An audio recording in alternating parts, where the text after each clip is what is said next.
ప్రతిరోజుకి ఒక ప్రాముఖ్యత ఉంటుంది కదా! ఈరోజు యొక్క ప్రాముఖ్యత ఏంటో తెలుసుకుందాం. మే 3 వరల్డ్ ప్రెస్ ఫ్రీడమ్ డే. ప్రాథమిక హక్కుల్లో ఒకటైన భావ ప్రకటన స్వేచ్ఛను ప్రోత్సహించే లక్ష్యంతో ఏటా మే 3ను ప్రపంచ పత్రికా స్వేచ్ఛా దినోత్సవంగా నిర్వహిస్తారు. నిష్పక్షపాతంగా వార్తలు అందించే జర్నలిస్టులను గౌరవించడంతో పాటు పత్రికా స్వేచ్ఛ ప్రాముఖ్యాన్ని ప్రజలకు తెలియచేయడం ఈ రోజు యొక్క ముఖ్య ఉద్దేశం. మీడియాను ప్రభుత్వం, ప్రజల మధ్య వారధిగా పేర్కొంటారు. ఖచ్చితమైన సమాచారాన్ని నిర్భయంగా అందించడం దీని విధి. ఈ కారణంగానే ప్రభుత్వాలు, సంస్థలు, వివిధ వ్యక్తులు మీడియాపై ఆంక్షలు విధిస్తూ ఉంటారు. పత్రికా స్వేచ్ఛకు ఆటంకం కలిగిస్తూ ఉంటారు.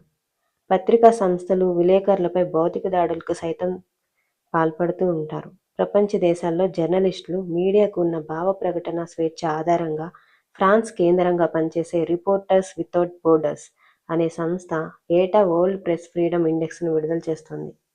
2024 సూచీలో మొత్తం 180 దేశాలు ఉండగా భారత్కు 31.28 స్కోర్తో 159వ స్థానంలో ఉంది. మొదటి 10 దేశాలు చూస్తే మొదటి ర్యాంకులో నార్వే దేశం 91.89 స్కోర్తో ఉంది. రెండవ ర్యాంకులో డెన్మార్క్ 89.6 స్కోర్తో ఉంది. చారిత్రక నేపథ్యానికి వస్తే యునెస్కో 1991 ఏప్రిల్ 29 నుంచి మే 3 వరకు నమీబియా రాజధాని విండోహర్క్లో ఆఫ్రికా పత్రికా స్వేచ్ఛా స్వతంత్రం అనే అంశంపై సెమినార్ నిర్వహించింది.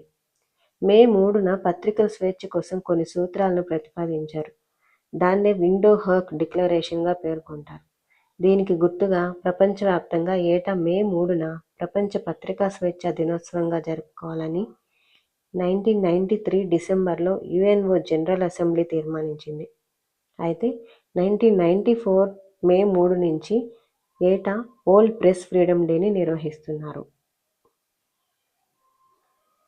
2025లో మే 3 యొక్క వరల్డ్ ప్రెస్ ఫ్రీడమ్ డే యొక్క నినాదం ఏంటంటే reporting in the Brave new world, the impact of artificial intelligence on press freedom and the media.